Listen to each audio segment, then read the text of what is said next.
Oh, yep, there's the funnel. Yep. Yep.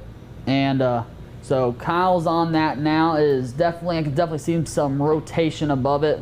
It's part of the mesocyclone. Why don't you go ahead and put that with me behind it if you can. And I'll continue to point these things out. It's a little bit easier when I can show it with my hands. Thank you very much. So here's our clear funnel right there. And overall, that's still a pretty high-based wall cloud. Could this make it to the ground? It's certainly possible, but it is still pretty high in the air. Now, the other thing I want to point out, when we start seeing these funnels, you can't see what's going down to the ground here with the trees. Now, behind the trees, it's certainly possible there could be something on the ground that we're not seeing. That's one thing. It's kind of interesting in Texoma. The further east you go, as many people that know this that live in Texas like I have their whole lives, the further east you go, the more you're going to see these trees start to kind of crowd the vision. As you go west, you're going to get more flat land where you can just see everything for miles. And right here in Texoma is where we're kind of right there in the middle of where we're seeing the areas of trees versus the open land. Now, that car was driving very quickly towards that area, and it's kind of a little bit tougher to see the rotational signature now, but it's still right in there. It's a little bit tougher now at this point, though. It kind of looks like it might have picked up a little bit. Does it look like it's picked up a little bit, Kyle?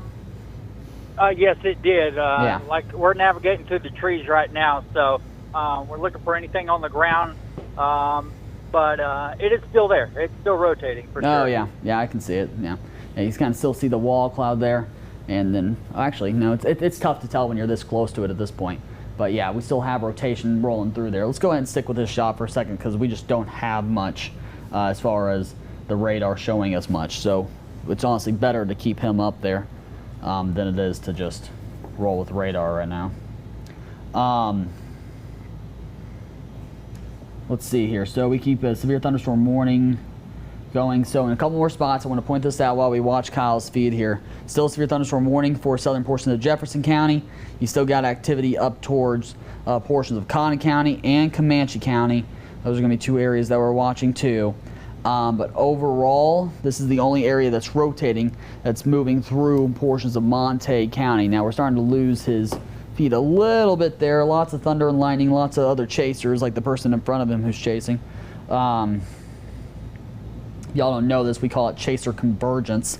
It's all these chasers all crowding into one spot, and they all eat up the cell network. So it makes it a little bit tougher to get good feeds from the cell phones. Kyle, we're losing your feed a little bit. Are you seeing anything exactly? I see you stopped. Yeah, I stopped. I'm going to let these chasers go on by and get into the bear cage is what we call it, so I can get a better vantage point back on this side of it. Kyle? The rotation is east of Montague along Highway 59. That's where we saw that funnel cloud just a few minutes ago. Okay, so he's saying east of Montague along Highway 59. He's doing the smart thing and not driving into the storm. I can't say I've always been as smart. But this continues to track off to the east. And we still just don't have great velocity on it. I'm going to try to switch over radars on my laptop and see if we can get a better view on the Fort Worth radar. And we might go back to radar for, it's still tough to tell.